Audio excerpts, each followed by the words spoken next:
네, 반갑습니다. 오늘이 두 번째죠. 제가 이제 매주 목요일 날 5시에 어, 제가 일방적으로 강연하는 것보다는 질문을 다 모읍니다. 그래서 질문에 대한 답을 하는 걸로 하는 게 더 효과적이 있을 거라고 생각했고요.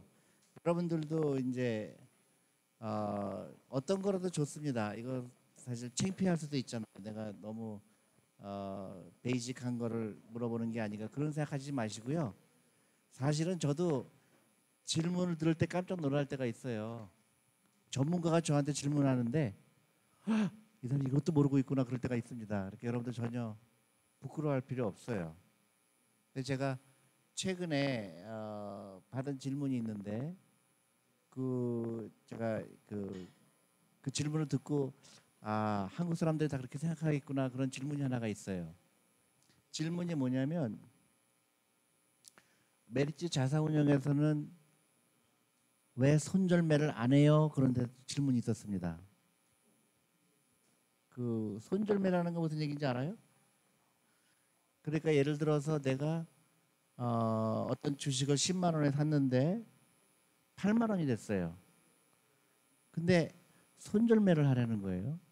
굉장히 신기하게 느껴서 저는 내가 이 주식을 10만 원에 살 때는 왜 샀죠? 10만 원의 가치가 있어서 산 거 아니에요? 근데 8만 원이 됐어요. 근데 왜 팔죠? 나는 10만 원의 가치가 있다고 생각해서 샀는데 8만 원이 됐는데 왜 팔으라고 그러죠? 더 사야 되는 거 아니에요? 더 내릴까 봐. 그러니까 그때부터는 어떤 거예요? 투자가 아니고 카지노에 간 거죠. 근데 많은 전문가들이 그런 얘기를 해요. 그러니까 아직도 주식 투자를 보지 않고 가격을 맞추는 거로 생각하죠. 그래서 좀 깜짝 놀랐어요. 아직도 그렇게 생각하는 사람이 많구나. 주식은 모으는 거라고 그랬잖아요. 그러면 10만 원이었는데 내가 한 주로 10만 원 주고 샀는데 8만 원이었으면 내가 8만 원에 사면은 가격이 9만 원으로 떨어진 거잖아요.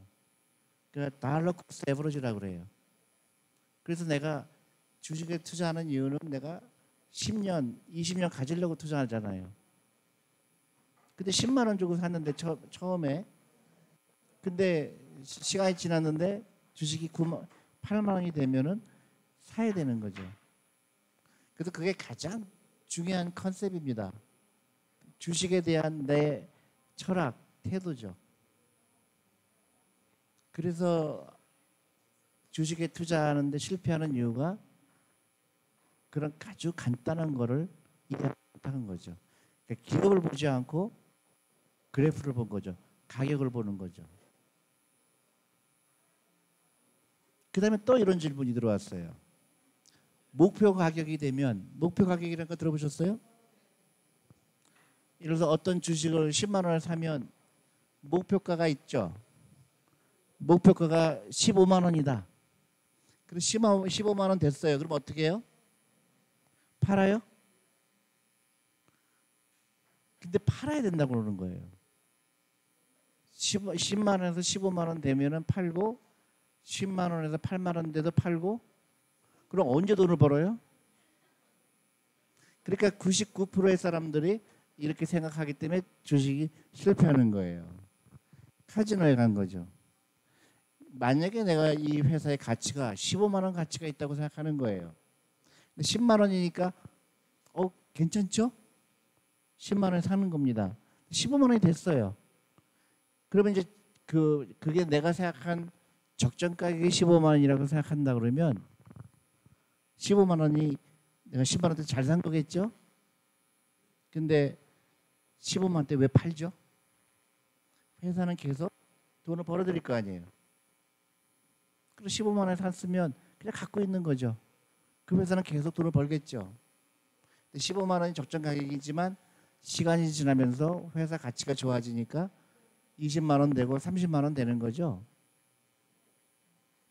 그러니까 굉장히 간단한 컨셉인데 너무나 많은 사람들이 주식 전문가라고 생각하시는 분들이 그렇게 생각하는 거 보고 좀 깜짝 놀란 거예요. 그럼 실패할 수밖에 없죠. 왜 실패할 수밖에 없을까요? 그거를 맞출 수 있는 사람은 이 세상에 단 한 명도 없어요. 그래서 자꾸 샀다 팔았다 하는 거죠. 그러니까 주식에 투자한다는 거는 아주 기본 철학이 중요한 겁니다. 기업의 일부를 소유한다는 거. 대신에 시간을 많이 줘야 되기 때문에 저번 시간에 얘기했죠. 타임 인 더 마켓이다. 내가 주식을 투자하는 거는 오랫동안 회사가 발전할 때까지 기다린다. 그렇기 때문에 가장 유리한 사람은 누구예요? 우리 아이들이죠. 10년 기다릴 수 있고 20년 기다릴 거 30년 기다릴 수 있는 거죠. 그러니까 오늘 여러분들이 굉장히 중요하게 여기는 게 손절매라는 거에 대해서 그건 투자가 아닙니다. 처음에 주식을 제대로 보고 사야 되겠죠. 물론 이 회사가 앞으로 돈을 잘 벌 건지 안 벌 건지 그걸 판단하는 게 중요하지 가격이 20% 떨어졌다고 그래서 손절매를 하거나 그런 거는 굉장히 잘못 알고 있는 거예요. 투자를. 그리고 목표 가격, 그러니까 타겟 프라이스라고 그러죠. 이 회사의 가치가 지금은 10만 원이지만 15만 원 정도 될 거다. 뭐 그럴 수도 있어요. 근데 15만 원 됐다고 그래서 팝니다. 그거는 투자가 아니죠. 그거는 투기죠. 그 다음에 이제 또 이런 이메일이 많이 옵니다. 좀 걱정이 되는 이메일이에요. 대표님 너무 고맙습니다. 대표님 때문에 내가 주식을 시작하게 됐어요. 거기까지는 되게 좋아요. 그래서 그다음에 셀러리맨 펀드를 샀어요. 어머나 벌써 5% 벌었어요. 그 말 듣는 순간 제가 이게 또 그럼 5% 번 거 그렇게 좋아하는데 그럼 만약에 5% 마이너스 되면 어떡할까 이 사람이. 당신 때문에 나 5% 마이너스 돼서 그럴 거 아니에요. 그거는 중요하지 않다. 잘 생각해 보세요. 여러분들 주식에 투자하는 이유는 내 노후 준비죠. 20년 기다릴 거죠. 30년 기다릴 거죠. 아니면 10년. 지금 5% 번 게 왜 중요하죠? 상식적으로 생각해 보세요.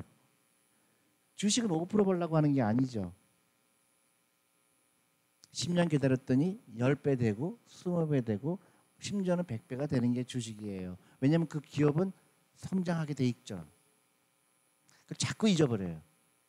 그러니까 자꾸 대표님 5% 벌었어요. 너무 좋아요. 그때부터 제가 가슴이 출렁이는 거예요. 내가 이 사람 내 말을 못 알아듣고 있구나 아직도. 그게 중요한 게 아니에요. 내가 여유자금으로 삼성전자를 샀다 그러면 뭐 예를 들어서 현대자동차를 샀다 그러면 내가 오늘은 한 주가 되고 내일은 두 주가 되고 세 주가 되고 나중에는 100주가 됐다. 근데 100주가 회사가 계속 돈을 번다고 가정하면 돈을 이제 나중에 주당 그 가격이 올라가겠죠. 그걸 믿는 겁니다. 그래서 어렸을 때부터 투자하는 거죠. 근데 아직도 5% 10% 번 거에 연연하는 거예요. 그게 가장 중요한 컨셉입니다. 내가 주식 투자하는 이유는 10년 후를 보거나 20년 후를 보거나 30년 후를 보는 거예요. 그래서 지금 당장 내가 낭비하는 돈을 투자로 바꾸라는 겁니다. 이해하셨어요? 그러니까 지금 내가 10,000원 벌고 10,000원 손해보고 아무런 의미가 없는 겁니다. 그게 현명한 투자가죠. 근데 이제 회사는 잘 골라야 되겠죠. 20년 기다렸더니 회사가 없어졌다. 그건 심각한 문제죠. 근데 그런 회사를 고르는 건 굉장히 어려워요. 굉장히 어렵습니다. 근데 대부분 주식 투자를 어떻게 해요? 옆집 엄마가 얘기하는 그대로 하죠. 그건 투자가 아니고 요행을 바라는 거죠. 그런 이제 그 주위에서 주식 얘기하는 거를 듣지 않는 게 굉장히 유리해요. 근데 주식 방송 보면 안 됩니다. 죄송하지만 주식 방송에서 뭐라고 얘기하죠? 다음 주에 올라갈 주식 뭐라고 얘기하죠? 절대로 그건 주식 투자가 아니라 도박인 겁니다. 근데 한국에 너무나 많은 투자에 대한 잘못된 인식이 너무너무 팽배하기 때문에 그거를 주식 투자라고 착각을 해요. 주식 투자는요 깔고 앉은 사람을 이길 수가 없습니다. 또 이런 얘기해요. 전문가라는 사람도 얘기해요. 대표님 요새 삼성전자가 많이 올랐는데 사도 돼요? 사면 안 돼요. 여러분 대답은 뭐라고 해야 돼요?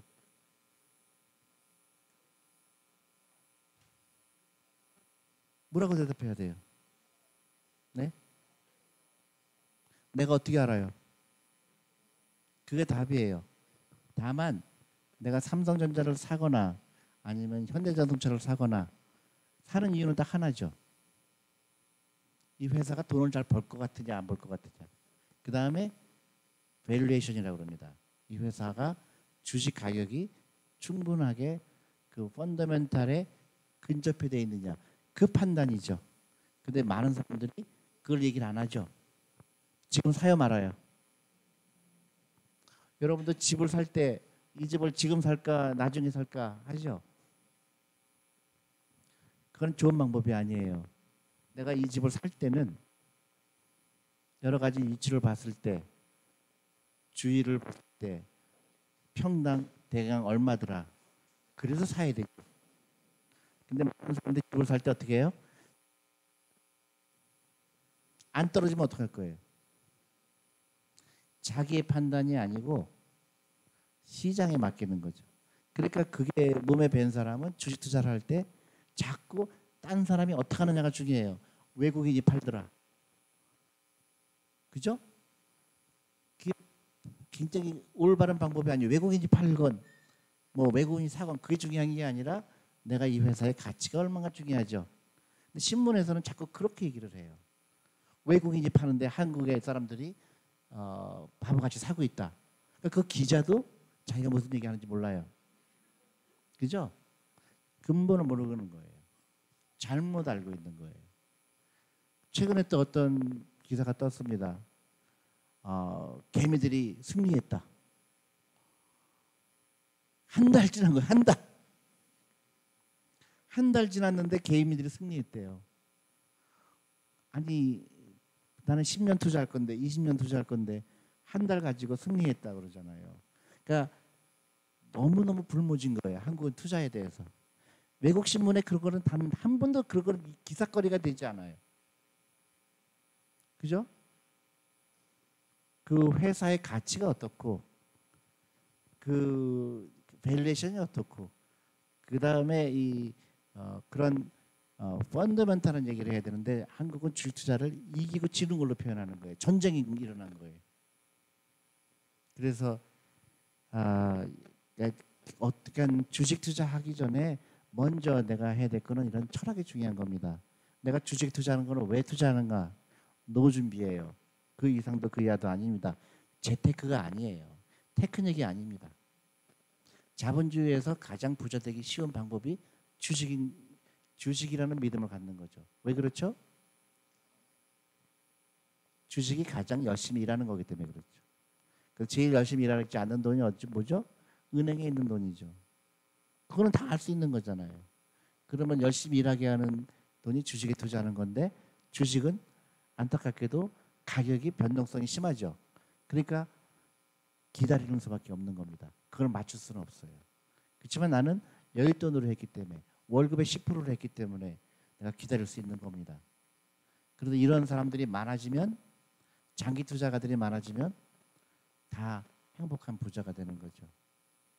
이거는 제로섬 게임이 아니거든요. 주식은 한 사람이 벌면 한 사람이 손해보는 게 아니죠. 이거는 주식 가격이 올라가게 되면 다 같이 부자가 되는 겁니다. 그리고 그 나라가 부자가 되는 거죠. 기업이 시가총액이 늘어나는 얘기는 부가 늘어난다는 얘기죠. 그 웨alth 크리에이션이라고 그래요. 부의 창출. 부의 창출이 되는 거를 나는 거기에 참여를 하느냐 안 하느냐의 차이죠. 주식을 산다는 거는 그거를 참여한다는 겁니다. 그러니까 제가 제일 아깝게 생각하는 게 그걸 이해하지 못하기 때문에 사교육을 쓰는 거예요. 그리고 자동차 비싼 거 사는 겁니다. 여기 오실 때 다 지하철 타고 오셨죠? 아닌 것 같은데 그런 겁니다. 재밌잖아요. 그래서 한 사람은 내 부를 디스트로이 하는 사람이죠. 부를 없애는 사람들. 그 다음에 웰스를 크리에이션하는 부를 창출하는 사람들은 투자를 하는 사람들이죠. 그렇지만 사탕이 아니라 아주 장기적인 철학을 갖고 하는 거죠. 근데 이제 예를 들어서 어떤 회사가 잘못되는 경우가 있어요. 예기치 못하게. 그래서 분산 투자를 하는 거죠. 이 회사도 사고 저 회사도 사고. 근데 그것도 힘들어. 펀드를 하는 거죠. 또 펀드를 할 때 어떻게 펀드를 고르느냐. 펀드 매니저가 나하고 똑같은 철학을 갖고 있어야 된다는 거죠. 그래서 제가 어저께 들은 질문 가지고 제가 좀 얘기를 해봤습니다. 손절매라는 거, 그 다음에 타겟 프라이스, 그러니까 그 목표 가격이 됐을 때 그 파는 게 아니다, 그죠? 그 다음에 이런 걸 질문하셨어요. 그 보통주와 우선주의 차이가 뭔가요? 여러분 아세요?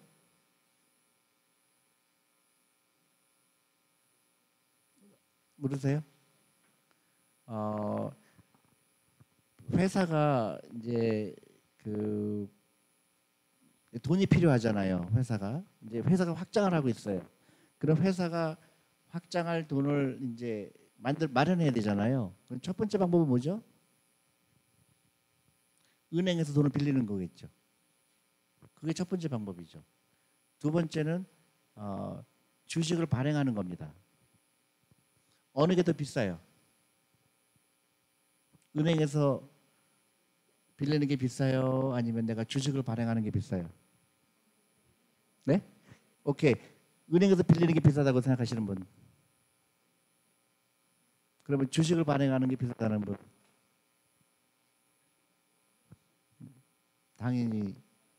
당연히 맞죠. 주식을 발행하는 게 훨씬 비싼 거죠. 근데 왜 그렇게 생각해요? 제가 이걸 질문합니다. 중국에 가서 물어보면요, 100% 은행이 비싸다고 그래요. 근데 미국에 가서 물어보잖아요, 100% 주식이 비싸다고 얘기를 해요. 왜 그렇죠? 이게 가장 기본 질문 중에 하나입니다. 그러니까 그 코스트 오브 캐피탈이에요. 그러니까 내가 이 돈을 레이즈 한다고 그러죠. 돈을 했을 때 가장 비싸게 하는 방법, 비싸게 하는 게 은행에서 돈을 빌리는 거는 만약에 회사가 잘못되면 어떻게 되죠? 우선순위입니다. 그것부터 갚아야 돼요. 내가 잘못됐을 경우에. 대신에 은행은 이자율이 있죠. 예를 들어서 이자율이 5%다. 그럼 5%만 주면 다 끝나죠. 그러니까 만약에 10%를 번다 그러면 주식 발행하는 거는 내가 10%를 벌면 주주들한테 10%를 돌려줘야 되죠. 나눠 먹는 거잖아요. 그래서 10% 은행에서 빌리는 것보다 훨씬 비싼 겁니다. 근데 사람들은 그렇게 생각 안 하죠. 안 줘도 된다고 생각하니까. 그러니까 이 자본주의를 잘못 이해한 거죠. 그래서 두 가지 방법이 있는데 첫 번째는 은행에서 빌리는 방법이 있죠. 내가 만약에 비즈니스를 더 크게 하고 싶으면 근데 그 가능한 한 내가 만약에 돈을 많이 벌 것 같다 그러면 가능한 한 은행비를 빌리는 게 낫겠죠. 내가 돈 벌 자신이 있으니까. 그래서 그 이자만 주면 나머지는 다 내 거잖아요. 근데 이제 그거는 위험하죠. 은행 만약 생각대로 안 됐을 경우에 은행비를 못 갚았을 경우 어떻게 돼요? 다 뺏겨요. 은행 빚이 너무 우선하기 때문에. 그래서 그거를 잘 조율할 필요가 있죠. 그래서 내가 만약에 100억이 필요하다 그러면 뭐 50억은 은행에서 빌리고 50억은 그 주식을 발행하는 거죠. 근데 주식이라는 것도 뭐죠? 주식은 내가 내 지분을 판 거예요. 지분을 준 거죠. 그러니까 돈이 잘 벌었을 경우에 내가 이 사람들은 나한테 투자할 때 이자율보다 훨씬 더 높은 걸 요구하죠. 그래서 비싼 겁니다. 근데 망하게 됐어요. 근데 내가 그 주주들한테는 만약에 내가 잘못되더라도 갚을 의무가 있어요, 없어요? 없죠. 그게 이제 내가 주식을 발행했을 때 좋은 점이죠. 혹시 내가 회사가 잘못되더라도 회사를 뺏기진 않죠. 다 같이 손해를 같이 보는 거죠. 근데 이게 중간에 나온 게 우선주예요. 근데 우선주는 여러 가지가 있습니다. 미국에 보면 수십 가지의 종류가 있어요. 우선주라는 게 뭐냐면 내가 주식을 발행했지만 채권형도 있는 거예요. 그러니까 내가 그러니까 예를 들어서 그냥 보통주를 발행했을 경우에는 이사회를 그러니까 저기 주주총회를 열었을 때 그 사람들이 나를 해임할 수도 있고 그 똑같은 주당 그 선거권이 있잖아요. 귀찮죠. 그래서 대신에 내가 우선주를 발행하는 거예요. 그래서 내가 돈 더 줄게. 대신에 나한테 반대 못해. 그러니까 투표권이 없게 만드는 거예요. 그러니까 그 우선주라는 게 그러면 투자하는 입장에서는 우선주가 좋을까, 보통주가 좋을까 이제 판단을 해야 되겠죠. 그 삼성전자 예를 들면 보통주도 있고 우선주도 있어요. 그러면 나는 보통주를 샀을 때는 내가 투표권이 있죠. 근데 우선주를 사면 투표권이 없어요. 대신에 좀 더 줘요. 1%를. 우선주는. 그러니까 나는 개인적으로 투자할 때는 제가 우리 펀드에 투자할 때 우선주를 많이 갖고 있는 겁니다. 나는 선거권 없어도 좋아. 대신에 가격이 30% 더 싸. 근데 배당도 더 많이 준대. 그리고 만약에 회사가 망하게 되면 우선주는 보통주에 우선돼요. 그러니까 망하게 되게 되면 제일 먼저 갚아야 될 게 은행 빚이죠. 그래도 남으면 우선주가 먼저예요. 그래서 맨 마지막에 남은 거를 가지고 가는 게 보통주 갖고 있는 거죠. 그래서 우선주라고 그러는 거예요. 우선순위예요. 대강 이해하셨죠? 근데 이제 이거는 너무 단순화한 거고 미국에 가면 이 우선주의 종류가 수십 가지예요. 예를 들어서 이런 것도 있어요. 그 회사가 어려워서 배당을 못 줬어요. 그래서 올해도 못 주고 내년에도 못 줬는데 한 5년 지났다가 회사가 잘 됐어요. 그러면 우선주 갖고 있는 사람한테 그동안 배당 못 준 거를 한꺼번에 다 주는 거예요. 그런 우선주도 있어요. 근데 한국은 이게 한 가지가 대부분의 우선주입니다. 그래서 우선주와 보통주의 차이 아셨죠? 네. 그리고 아까 얘기했던 그 코스트 오브 캐피탈이라는 게 굉장히 중요한 컨셉이에요. 그러니까 어떤 회사가 그 조달 비용이라고 그러잖아요. 조달 비용 중에서 이 주식을 발행한 게 가장 비싼 방법이다. 왜냐하면 주주들은 많은 걸 요구하게 돼 있죠. 위험을 감수했기 때문에. 그죠? 질문 있어요? 여태까지요? 못 알아듣겠다 아니면 너무 어렵다?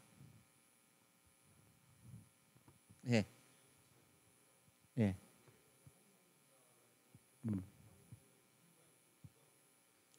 네, 맞아요. 예, 그게 우선주예요. 그래서 보통주와 우선주의 차이가 가격이 있죠. 네. 그래서 그게 왜 가격이 다르냐? 내가 투표권이 없기 때문에 그래요. 근데 나는 개인 투자가 입장에서 투표권이 상관이 없잖아요. 그러니까 나 같으면 우선주가 낫다고 생각해요.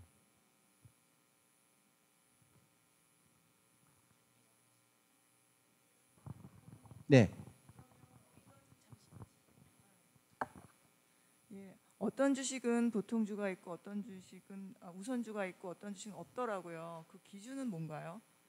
회사가 그 우선주를 발행 안 한 거예요. 나는 우선주 발행 안 하겠다. 그래서 발행을 안 했기 때문에 없는 거예요. 규모라든가 그거의 차이가 아니라 그냥 네? 회사 규모의 어느 정도 네, 규모하고 상관이 없죠. 상관이 없어요. 예, 그러니까 그런 회사의 방침이었던 거죠. 나는 뭐 우선주를 발행하겠다. 그 차이죠.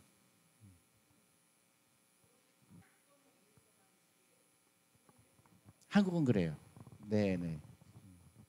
그래서 옛날에 그 약간 악용된 면이 있어요. 내가 주식을 발행하게 되면 내 지분이 줄어들잖아요. 그러면 내가 어떤 그 회사 결정을 할 때 귀찮을 수 있잖아요. 그러니까 투표권이 없는 거를 많이 발행하면 나는 지분의 걱정을 안 하잖아요. 투표권이 없기 때문에.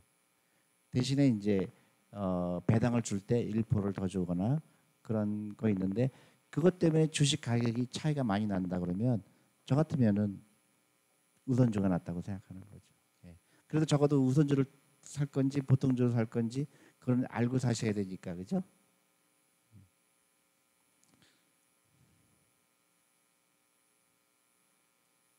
그래서 10년 이상 장기로 보고 삼성전자 주식 일주일에 한 주씩 모으는 중입니다. 보통주와 우선주 차이가 있나요? 그게 이제 질문이었는데 여기서 뭐가 잘못됐을까요?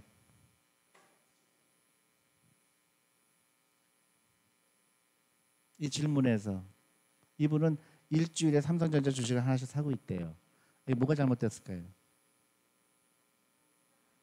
분산 투자를 안 한 거죠. 삼성전자가 혹시 잘못되면 어떡하죠? 그래서 분산을 하는 거예요. 이것도 사고 저것도 사고 적어도 한 15개에서 20개 종목을 사야 되는 겁니다. 그래서 그걸 하기 힘드니까 펀드를 하는 거예요. 펀드는 한 60개 종목에 자연적으로 들어갔기 때문에 그래서 펀드를 그리고 어차피 제가 말씀드렸듯이 연금저축 펀드는 그 무엇에 우선해서 먼저 하셔야 돼요.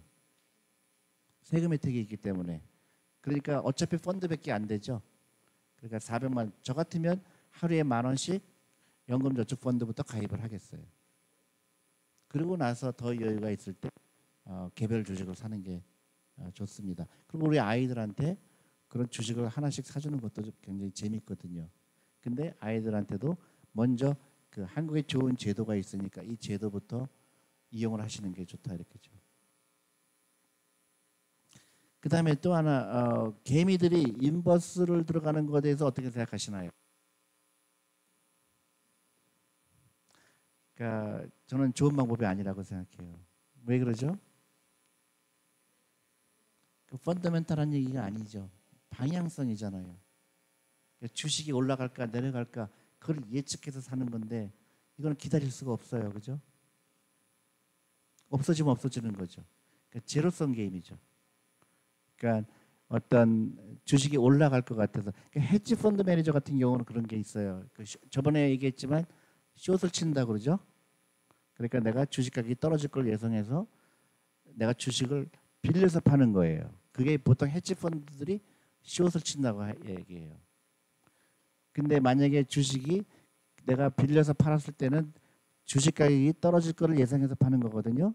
근데 만약에 올라가게 되면 어떻게 될까요? 큰 낭패죠. 그러니까 내가 정말로 거의 확신이 있지 않으면 그런 행동을 하면 안 되겠죠. 근데 개인들이 인버스를 하거나 그런 거는 굉장히 위험한 거죠. 방향성을 보는데 그 방향이 잘못됐으면 어떻게 해요? 전혀 펀더멘탈한 얘기가 아니죠. 내가 만약에 삼성전자 주식을 샀으면 가격이 10% 빠졌어요. 기다리면 되죠. 근데 이런 인버스나 이런 거는 기다릴 수가 없어요. 그죠? 기다리면 올라갈 수 있는 그게 그래서 일반 그 주식을 사는 게 훨씬 좋다. 펀드를 사더라도 굉장히 심플한 거, 이해하기 쉬운 거 그걸 사는 게 좋다고 생각합니다.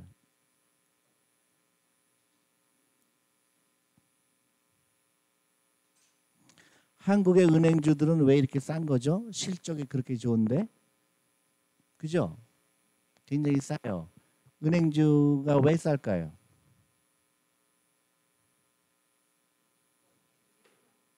이자율이 내려가기 때문에, 그죠? 그러니까 옛날에는 은행이 빌려줬을 때 고이율로 빌려줄 수가 있는데 이자율이 내려가니까 옛날처럼 비싸게 빌려줄 수 없다는 생각을 갖게 되죠. 그 다음에 옛날처럼 돈이 필요한 사람이 많지가 않아요. 특히 한국은 기업들이 돈이 너무 많아서 문제죠. 빌릴 이유가 없는 거예요. 그러니까 점점 은행들은 악화될 거라는 생각이죠. 근데 그거는 이제 일반적인 생각이고, 근데 가격이 너무 많이 내려온 거예요. 그럼 거기에 기회가 있을 수가 있죠. 그래서 거꾸로 생각하는 사람들은 이때 은행주를 몇 개 갖고 있는 것도 나쁘지 않다고 생각하죠. 또 왜냐하면 배당을 많이 줘요. 그러니까 은행 이자 뭐 2% 받는 것보다 배당이 뭐 4% 5% 줄 때가 있잖아요. 그러니까 내 전 재산은 아니더라도 은행 주식을 갖고 있는 건 그렇게 큰 무리는 아닐 거라 생각이 듭니다. 그래서 저희도 은행 주식을 좀 샀어요.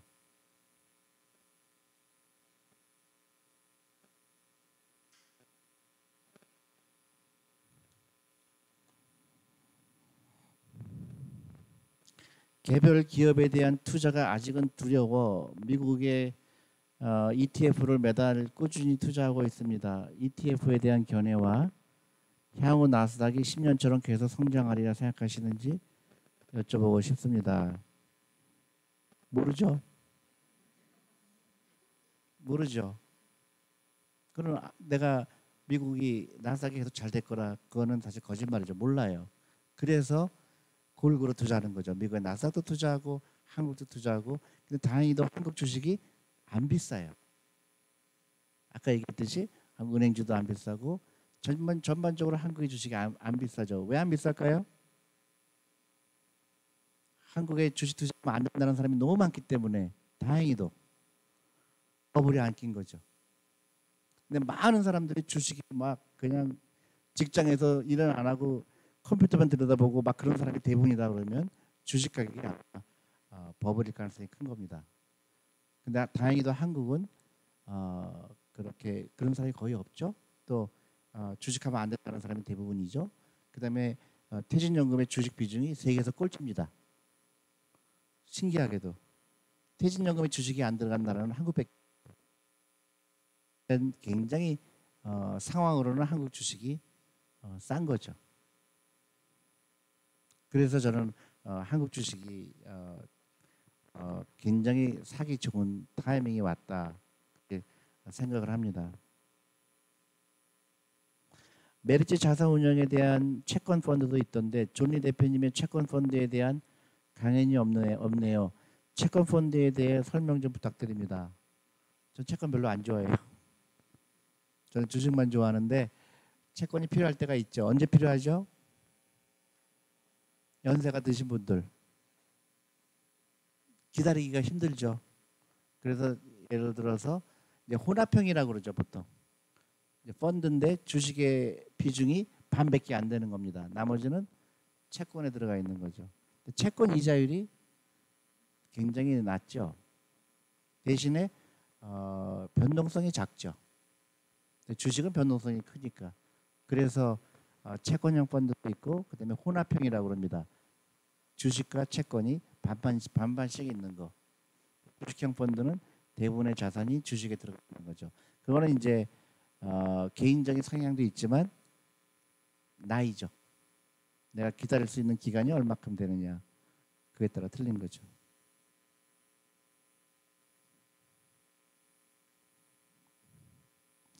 이거는 이해를 못 하겠는데 대형 펀드나 대주주들은 매도를 하면 수익률의 20% 25%씩 세금을 걷어 나가나요? 수익률에서 세금 걷는 건지 궁금합니다. 이런 일은 없죠? 잘못 이해한 것 같죠? 매도한다 그래서 세금을. 한국도 좋은 게 주식 투자가 좋은 게 미국은 주식 투자해서 돈을 벌면요 세금을 내요. 굉장히 많이 냅니다. 그걸 캐피탈 게인 텍스라고 그래요. 근데 한국은 세금이 없죠. 그래서 굉장히 한국이 주식 투자하기에 아직은 유리하죠. 개인 투자가가 돈을 벌어도 세금을 없는 게 저희 한국이 그 좋은 제도죠. 미국과 다르게 대한민국 펀드의 회전율이 6천, 7천% 정도로 되어서 수수료가 엄청난 걸로 알고 있는데 연금저축펀드도 똑같이 회전율이 높은 건가요? 옛날에는 한국의 펀드들도 이렇게 높은 적이 있었는데 지금은 그렇지 않아요. 회전율이 뭔지 아세요? 알아요? 아시는 분? 모르시는 분? 회전율이라는 거는 내가 주식에 투자할 때 얼마나 자주 사고 팔고 한 퍼센테이지입니다. 예를 들어서 100%라 그러면은 1년에 내 그 펀드의 주식이 다 새로운 이름으로 바뀐 거예요. 1년 만에. 그러니까 근데 만약에 그 1000%다. 그러면 1년에 10번 바뀌는 거예요. 제가 코리아 펀드를 15년 동안 운영을 했거든요. 평균 그 회전율이 9%였어요. 그 얘기는 뭐냐면 주식을 한번 사면 평균적으로 9년 정도 갖고 있는 거죠. 근데 어떤 경우는 20년 갖고 있고 어떤 경우는 5년 갖고 있고. 근데 평균을 내보니까 한 9% 정도 됐고요. 굉장히 낮은 겁니다. 그래서 보통 펀드들은 뭐 50%에서 100% 사이예요. 대부분의 펀드들이. 그러니까 6,000%, 7,000%는 옛날 얘기하는 거예요. 지금은 그렇게 펀드 매니저들이 바보같이 하지 않아요. 근데 개인들은 몇만 %도 쉽게 가죠. 특히 데이 트레이딩 하는 사람들이 있죠. 오늘 사고 팔고 하는 사람들, 그런 사람들은 몇십만 %도 있어요. 그럼 뭐로 될까요? 왜 손을 못 볼까요? 수수료로 다 나간 거죠. 수수료 다 준 겁니다. 그러니까 99%가 주식회사 실패하는 거예요. 열심히 했는데 쓸데없는 일을 한 거죠. 그냥 가만히 기다렸으면 돈을 버는 건데 사고 팔고 했기 때문에 돈을 잃어버린 거죠.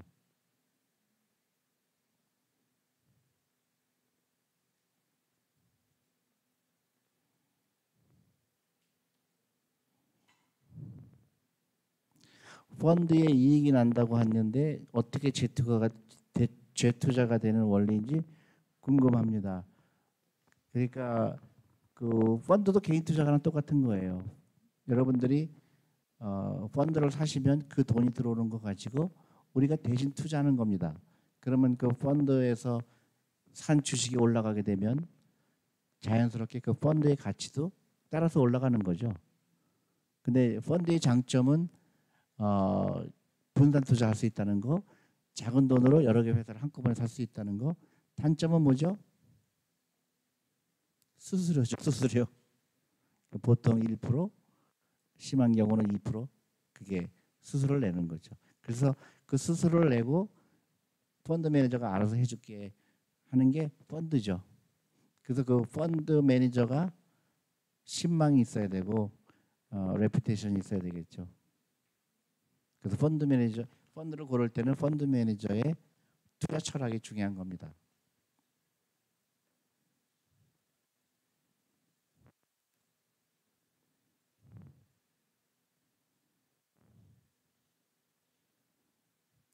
그 존리 대표님 말씀 듣고 4년 정도 연금보험 들어놨는데 수익률이 마이너스 4% 정도 났더라고요.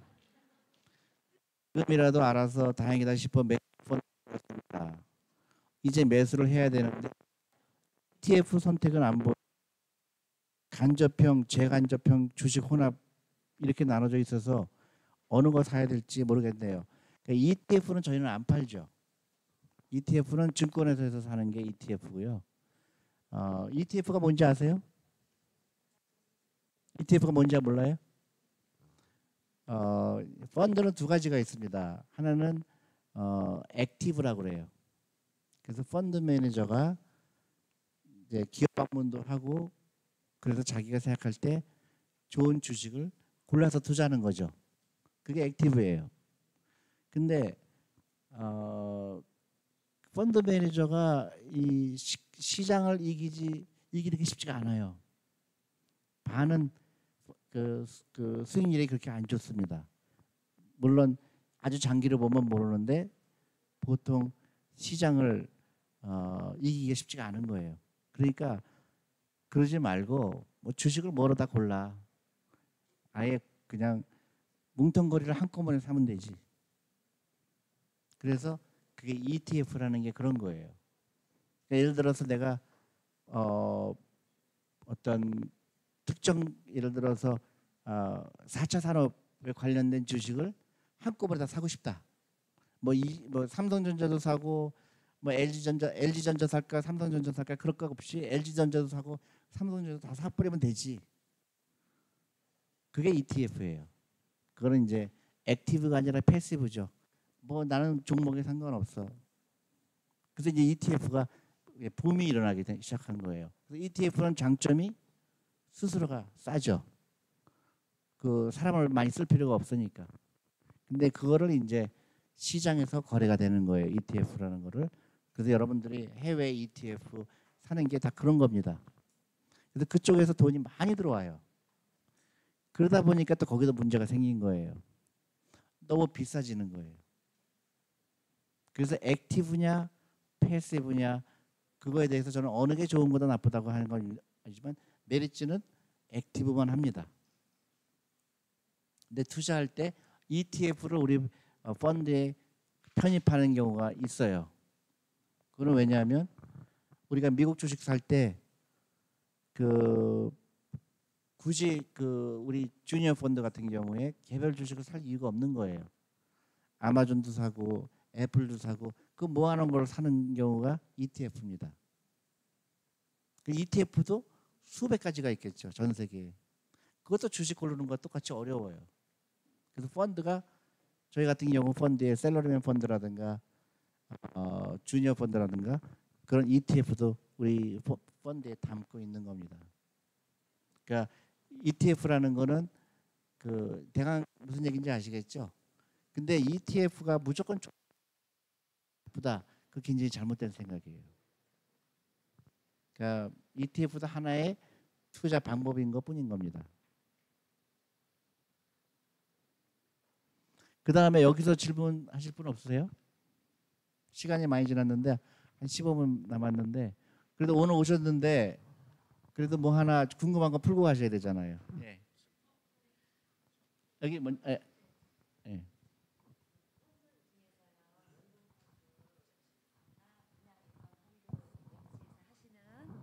펀드가 이제 예를 들어서 지금 펀드 매니저를 잘 골라야 된다고 그러셨잖아요. 그랬으면 여기 메리츠에서 교육받고 메리츠에서 이렇게 상품화한 거는 존니 선생님처럼 이렇게 다 그런 생각을 갖고 철학을 갖고 하시는 건지.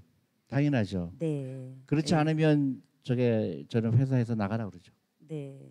예를 들어서 펀드 매니저가 자주 주식을 사고 판다든가 네, 네, 네. 아니면 우리가 철학을 공유하지 않는 사람들은 저희가 그 펀드 매니저 쓸 수가 없죠. 네. 여기 펀드 매니저도 몇 명 있습니다. 네. 그래서 이런 강연도 듣게 해요. 제가 일부러. 네. 우리가 고객들한테 얘기하는 거와 우리가 실제로 하는 거와 다르면 안 된다. 네. 그렇죠. 예. 네. 감사합니다. 네. 예.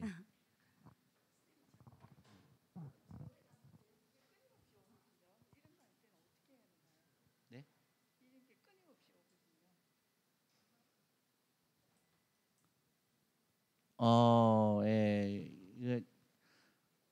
예. 이거는 정말로 하면 안 되는 건데요. 저의 이름을 사칭하는 사람들이 굉장히 많이 생겼어요. 그래서 제가 존리입니다. 한 달에 50만 원만 내세요. 내가 종목을 골라드립니다. 그게 지금 굉장히 많아졌어요. 그리고 제 이름을 사칭하고 안 하고 상관없이 절대로 거기에 넘어가면 안 됩니다. 그 사람이 나보다 똑똑하지 않아요. 죄송하지만. 근데 굉장히 주식에 대해서 잘못 이해한 사람들은 혹하거든요. 그러니까 주식을 찍어준다고 생각하는 사람들 많잖아요. 그리고 그 사람이 나보다 굉장히 많이 알 거라고 생각하죠. 절대로 그런 일 없어요. 제가 여러분보다 요만큼도 많이 알고 있지 않아요. 정말로 농담이 아니에요. 제가 아는 거는 훈련을 받은 거예요. 주식은 이렇게 하면 돈을 안 되더라. 그래도 주식은 오랫동안 하는 거더라. 펀더멘탈에 의해서 투자해더라. 그것만 저는 훈련을 받은 거지 여러분보다 절대로 똑똑한 게 아니에요. 많은 사람들이 와서 다음 주에 어떤 주식이 오를까요? 저거 어떻게 알아요? 알 수가 없는 겁니다. 근데 그걸 안다고 하는 사람들은 거짓말이에요. 거짓말이에요. 제가 많은 질문을 하죠. 기자들이 올해 주시장 어떻게 될 것 같아요? 근데 증권사나 이렇게 보면 뭐 어떻게 될 거라고 얘기하잖아요. 그런 거에 믿으면 안 되죠. 예를 들어서 제가 주가가 막 폭락했을 때 코로나 때문에요. 그게 한 1300까지 빠졌었잖아요. 근데 마침 그날 제가 방송국에 출연하게 됐어요. 그래서 앵커가 어떻게 생각하세요? 모릅니다. 그렇지만 사기에 굉장히 좋은 타이밍이 왔네요. 2000이었던 게 1300 됐으면 사야 되는 거 아니에요?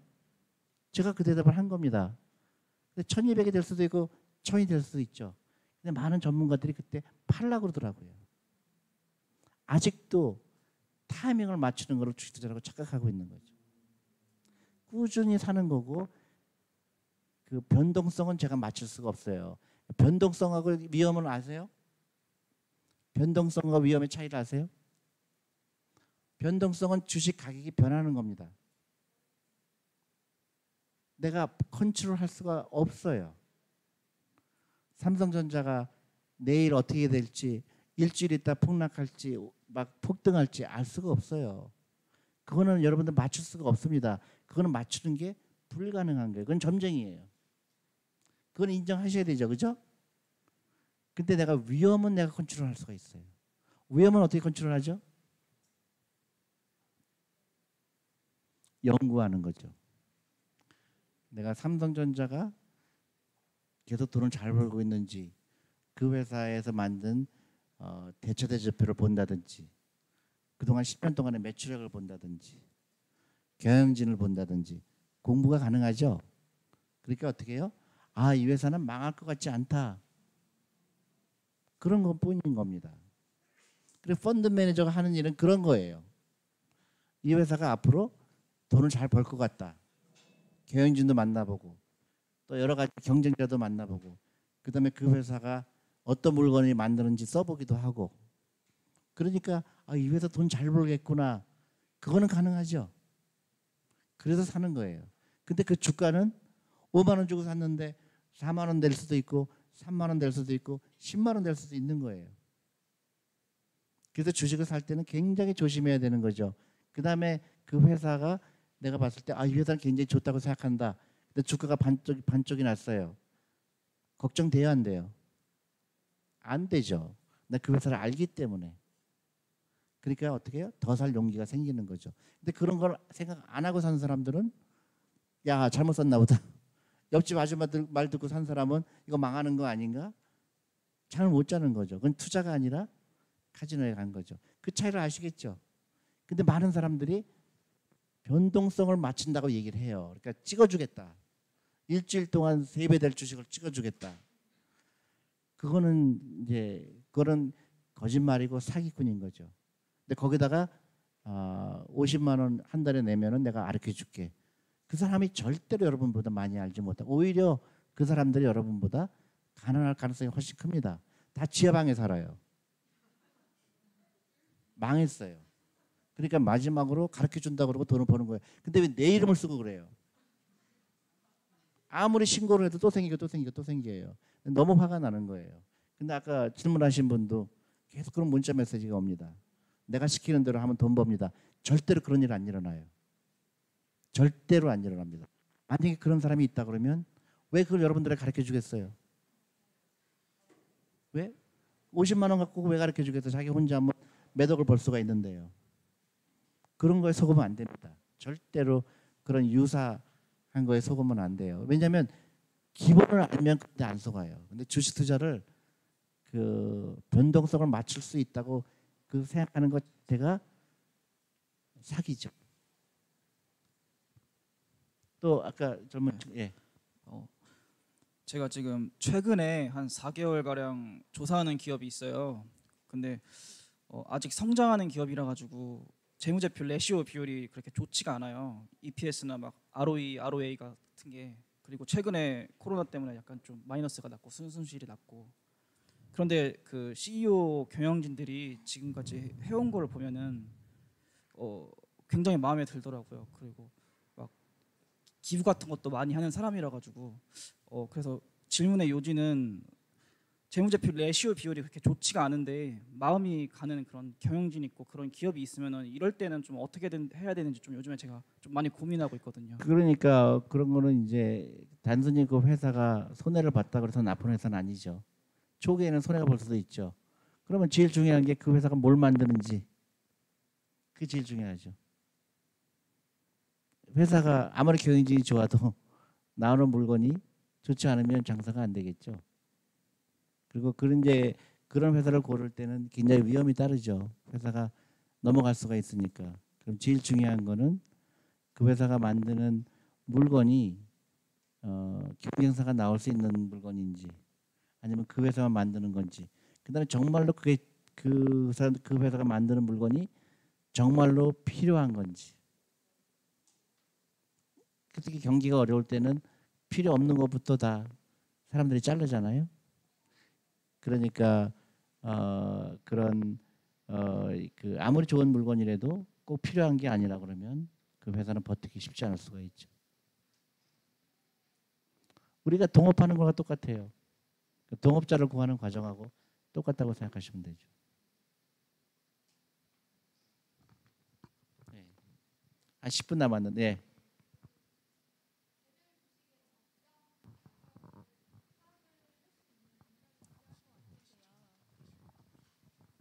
그 개별 주식의 적정가를 파악을 하려면 어떤 식으로 좀 공부를 해야 되는지. 질문이 그러니까 적정 가격이 얼마인지 그걸 어떻게 판단하냐 그 말씀이시죠? 뭐 과대평가가 돼 있다거나. 네?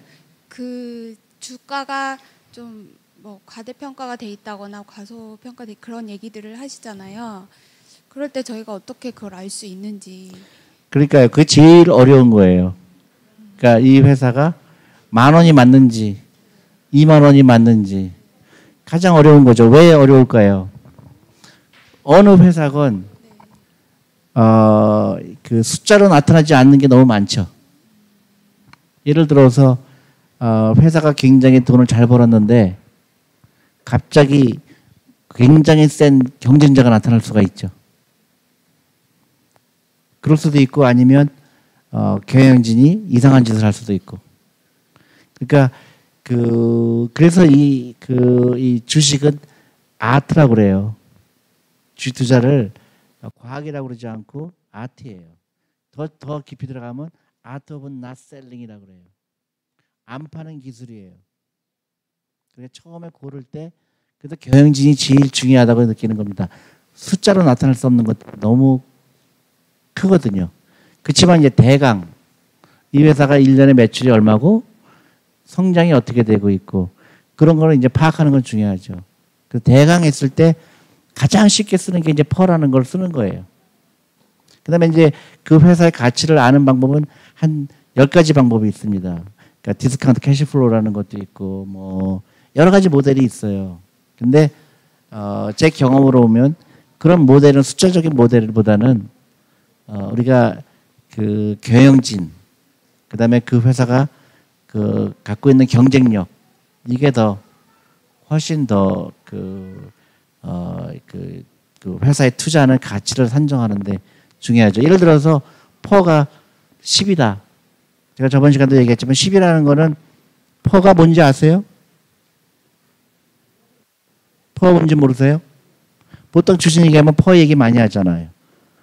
그러니까 퍼가 뭐냐면 그 회사의 전체 그러니까 주식 가격 곱하기 그 발행된 주식을 곱한 게 시가총액입니다.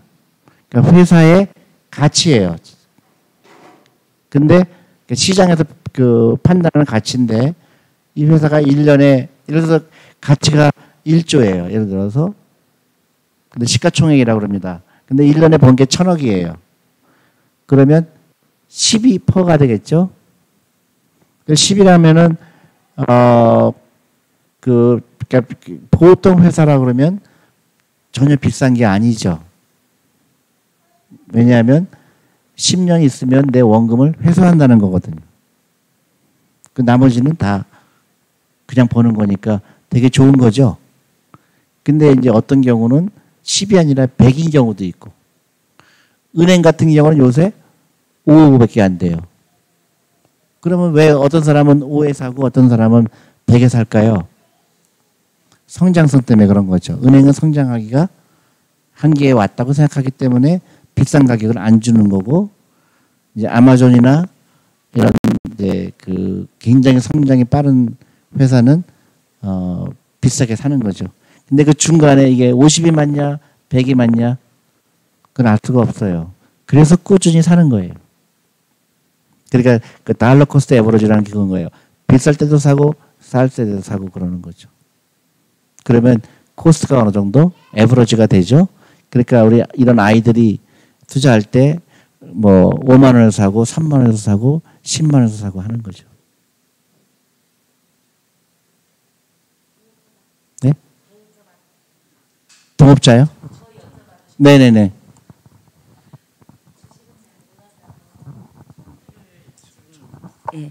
주식은 잘 몰라서요.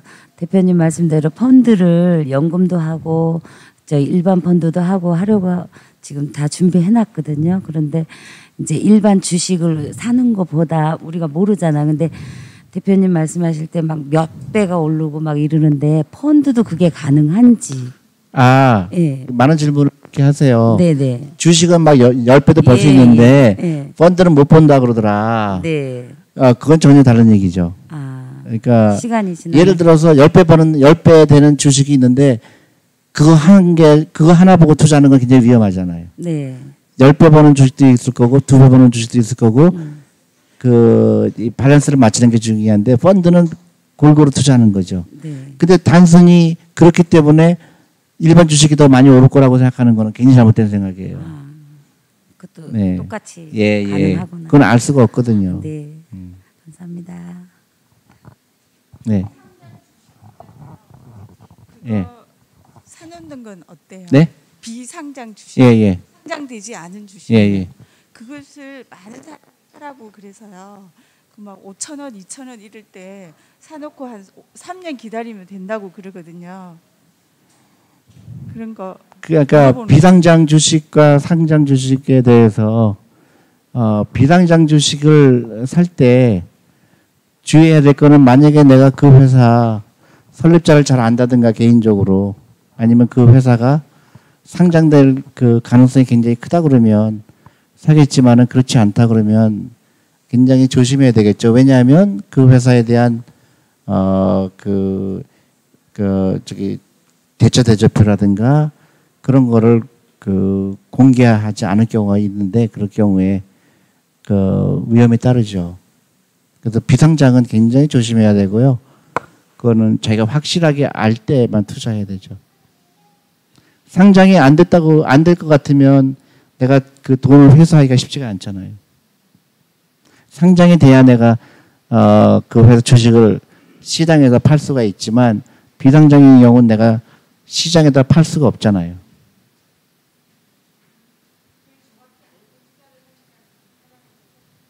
그렇죠. 비상장은 굉장히 조심해야 되죠. 그러니까 내가 그 회사가 상장될 것이 거의 확실해야 되고요.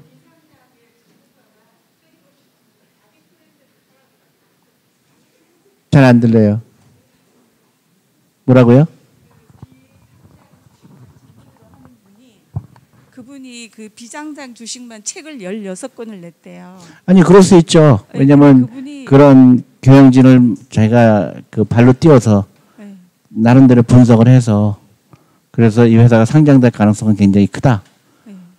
그러면 그럴 수 있죠. 그 판단은 제가 해야 되는 거죠. 네, 그렇죠. 알겠습니다. 대표님 말씀하시기를 이제 개인이 주식에 투자하는 게 좀 어려움이 있을 때 이제 연금저축 펀드 같은 그런 이제 프로를 가입을 하는 게 좋다고 말씀해 주셨잖아요. 근데 그것도 들고 그리고 또 제가 또 개인적으로 또 주식을 이제 투자하고 싶을 때 제가 또 개인적으로 그 경영진이나 이런 거에 대해서 공부를 하고 이제 투자를 하게 되잖아요. 근데 그렇게 개인적으로 제가 주식을 하나하나씩 사 모으는 걸로도 노후 보장이 될 수가 있는 거죠. 물론이죠. 그러니까 그러니까 연금저축펀드가 400만 원까지 투자하게 되면은 60만 원 돌려주잖아요. 네. 그러니까 무조건 해야 되겠죠. 네네. 그리고 이제 이제 IRP라는 게 있어요. 그거는 300만 원 또 더 할 수가 있어요. 그 이제 저희가 할 수가 없습니다. 그러니까 라이센스가 없어요. 근데 저희가 이제 펀드 온라인이라는 회사랑 저희랑 같이 이제 코업을 해요. 그래서 IRP 그 회사랑 저희가 가장 싸게 하는 방법이 포스증권이라고 있거든요. 그래서 저희랑 매치를 하고 있고요. 그래서 IRP도 관심을 가질 필요가 있습니다. 그러니까 연금저축펀드가 400만 원, 그다음에 IRP 300만 원. 쉽지 않죠. 보통 월급쟁이들이. 그것만 들어도 노후 준비는 거의 됐다고 보시면 되고요. 그것까지 하고 나서도 여유 자금이 있다. 그런 개별 주식은 나름대로 굉장히 재밌게 할 수가 있죠. 그러니까 주식을 투자한다는 건 상당히 재미난 거예요. 근데 그거를 저한테 이메일을 보내거나 할 때 막 두렵다고 그래요. 주식에 투자하는 게 너무너무 두려워요. 한 번도 안 해봤어요. 그런데 나는 그게 정말로 이해가 안 가요. 왜 두렵지? 왜 두렵죠? 아니에요. 정말로 저는 그게 이해가 안 가요. 많은 가난한 사람들이 그 잘못된 상식을 갖고 있는 거예요. 샤넬백을 살 때는 안 아까워요? 근데 주식 100만 원어치 사갖고 20만 원 떨어지면 막 난리가 나요. 근데 샤넬백은 1000만 원짜리 사시잖아요. 사교육비 100만 원 학원비 낼 때 애가 공부 못한다고 돌려줘요? 나 너무 뇌 구조가 이상한 거예요. 주식은요 올라가게 돼 있습니다. 시간이에요. 근데 예를 들어 내가 10,000원 주고 샀는데 8,000원 됐어요. 8,000원도 또 사는 겁니다. 5,000원 됐어요. 5,000원도 또 사는 거예요. 나중에 10,000원짜리가 10만 원 되면 됐지 않았어요? 그게 자본주의 기본인 겁니다. 근데 그거를 제가 덜컹덜컹 하는 게 저한테 협박 편지도 많이 와요. 당신 펀드 들었는데 마이너스 20%다. 너 건방지게 강연만 다니지 말고 어떻게 좀 해라. 그래서 얼마큼 투자했습니까? 300만 원 투자했어요. 근데 왜 두려워할까요? 왜 두렵죠? 그 기업은 그대로 있어요. 내가 투자한 기업에 만약에 어떤 삼성전자에 투자했다면 자꾸 삼성전자 예를 들었는데 그 회사 어디 안 갔어요. 그대로 있습니다. 장사 잘하고 있죠. 근데 주식 가격만 20%는 날아간 거예요. 기다리면 다시 올라가게 돼 있죠. 근데 왜 두렵죠? 못 기다려서. 왜 못 기다려요? 여유 자금으로 안 했기 때문에. 그 다음에 주식을 도박으로 생각했기 때문에. 빨리 도망가고 싶어서. 20% 벌고 도망가고 싶어. 많은 투자가들이 그렇게 하죠. 그러니까 손절매. 그 다음에 목표가. 진짜 돌아버리겠어요. 왜 그렇게 잘못된 인식이 그렇게 뿌리 박혀 있을까? 여유가 없어요, 여유가. 그래서 여유자금, 월급이 10%를 하라는 게 그런 겁니다. 일찍 하고 아이들한테 해주고 오랫동안 기다리면 5배도 되고 10배도 되고 더 재수 좋으면 100배가 되는 거예요. 실제로 여러분들 주위에 얼마든지 보잖아요. 만약에 내가 20년 전에 무슨 주식을 샀다면, 만약에 20년 전에 카카오 주식을 샀다면 다 아시잖아요. 근데 계속 그렇게 잘못된 투자 상식을 갖고 있는 거예요. 제발 시간, 내가 얘기했잖아요. 타임 인 더 마켓. 투자하고 기다려라. 타임 인 더 마켓. 노 마켓 타이밍. 노 마켓 타이밍. 타임 인 더 마켓. 반드시 기억하세요.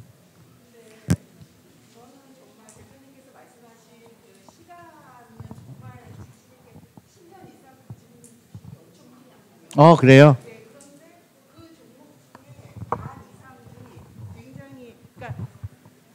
만약에 말씀하신 대로 한국에 있는 주식 여러 종목들이 있는데 그 종목들이 정말 시간을 가지고 내가 기다려주면 자기 자리를 찾아오면 다행인데 그렇지 않은 주식들을 제가 샀다는 거는 제 판단을 하는 데 있어서 공부를 많이 못했든지 아무튼 뭔가가 잘못됐다는 것 때문에 두려운 거죠. 그러니까 기다릴 자신이 없어서 두려운 게 아니고. 그런데 그래서 이제 펀드를 하는 경우가 있고요. 네. 그 다음에 이제는 만약에 내가 주식을 관심을 투자한다 그러면 그 투자할 당시가 기억을 돌려보세요. 내가 이 주식을 왜 샀는가?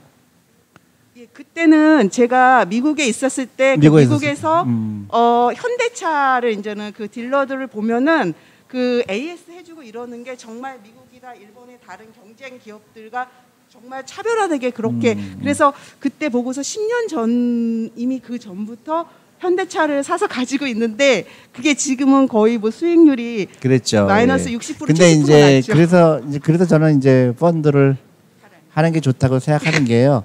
이제 시간 그러니까 그 판단도 굉장히 옳았죠.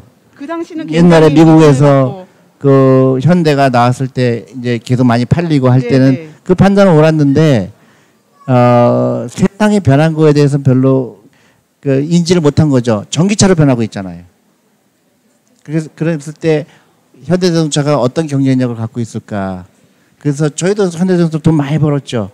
예, 근데, 근데 이제 그렇게 돼서 어떤 변화를 느꼈을 때는 손절매라는 게 아까 절대 하시면 그건 손절먹이 아니에요. 그건 손절매가 아니에요. 그러니까 예를 들어서 어떤 주식을 샀는데 가격 때문에 사고 팔고 하는 건 손절매예요. 만약에 내가 10,000원 주고 샀는데 8,000원 됐으니까 팔자. 그건 손절매예요. 근데 예를 들어서 팔 때가 온 거죠. 더 이상 이 회사가 옛날처럼 돈을 잘 못 벌겠구나. 그때는 파는 거죠. 그건 펀더멘털 투자죠. 그러니까 가격을 보고 사거나 팔거나 하는 거는 투자가 아니고 내가 기업의 펀더멘털의 변화가 왔을 때 그때 파는 건 다른 얘기죠. 그때는 가격에 상관없이 파는 거예요. 그러니까 손절매와 그 차이가 그런 거죠. 그러니까 회사의 근본적인 비즈니스 모델이 변했을 때 그때는 내가 다른 걸로 스위치할 수가 있는 거죠. 질문 또 드려요. 멀리서 와갖고 많이 여쭤보고 가려고요. 네네네. 네. 제가 53이에요. 네네. 나이가. 근데 아직 늦지는 않은 건지요. 아니 100살까지 50년 남았는데? 그래서 아니 농담이 아니, 아니라 50년 남았잖아요. 네, 그래서 너무 늦은 거 아닌가 하고요. 그리고 딸이 22이에요. 샐러리맨을 하라 그러는데 그거 하나만 해도 가능할지요? 네네 충분하죠. 왜냐하면 셀러리맨 펀드가 다 골고루 투자가 돼 있고요. 네. 전 세계에. 네. 예 그리고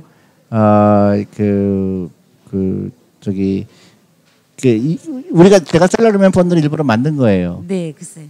펀드 고르기 힘들잖아. 네. 그러니까 뭐 차이나도 있고 헬스케어도 있고. 네. 그러니까 다 섞은 거예요. 네. 그러니까 그거 하나만 가지고 네. 충분히 그 전 세계에 커버할 수 있다. 그렇죠. 저 100에서 나이를 빼고 투자를 하라 그래서 제가 한 수입에 제가 지금 자영업 하고 있거든요. 그래서 수입의 한 40% 정도 이렇게 펀드를 하려고 지금 하고 있거든요. 그 괜찮은 건가요? 괜찮죠. 네. 아, 나이가 있어서 좀 더 많이 해야 될 것 같아서. 나이가 이제는 옛날에는 그 50이다 60이다면 늦었지만은 저 100세기 때문에요. 네. 그리고 절대 빚을 내서 하는 거 아니고요. 그건 아니고요. 예. 그리고 가능한 한 많이 네. 여유 자금을 만드는 거죠. 그러니까 네. 집도 줄여야 되고요. 네. 참. 자동차도 팔아야 되고요. 네, 그거 하나만 더 여쭤볼게요. 그 여태까지는 벌어가지고 부동산 쪽으로만 이렇게 했었어요. 네, 근데 굉장히 대표님 위험하죠. 말씀 듣고 강연 듣고 네. 이제 아니다 싶어가지고 100% 동의하기 때문에 네. 대표님 말씀대로 이제 100에서 나이 빼고 한 40% 정도 이쪽 펀드 쪽으로 가고 이제 부동산도 가지고 있는 거를 하나씩 이렇게 처분해서 좋습니다. 예. 이쪽으로 가려고 하고 있거든요. 네. 맞는가요? 맞아요. 지금 문제가 부동산 비율이 너무 높은 게 네, 문제예요. 제가요. 그랬어요. 여태까지 지금 보세요. 네, 네. 종로에 가보세요. 네. 그 1층 다 비어 있죠. 네. 그게 어쩔 수가 없는 거예요. 인구의 변화. 네. 그 다음에 지금은 물건을 안 사죠. 네. 온라인으로 사죠. 네, 네. 거기서 보고 가격이 얼마 그러고 온라인으로 하잖아요. 네. 그러니까 지금은 집주인이 그 월세 그 내는 사람 구하기가 힘들어질 겁니다. 네. 그래서 어렵게 해가지고 지금 어떻게 하다 보니까 이제 다가구가 됐는데요. 또 이렇게 법이 또 바뀌어가지고 6월 달부터 법이 막 6월 5일 날, 6월 10일 날 계속 바뀌어가지고요.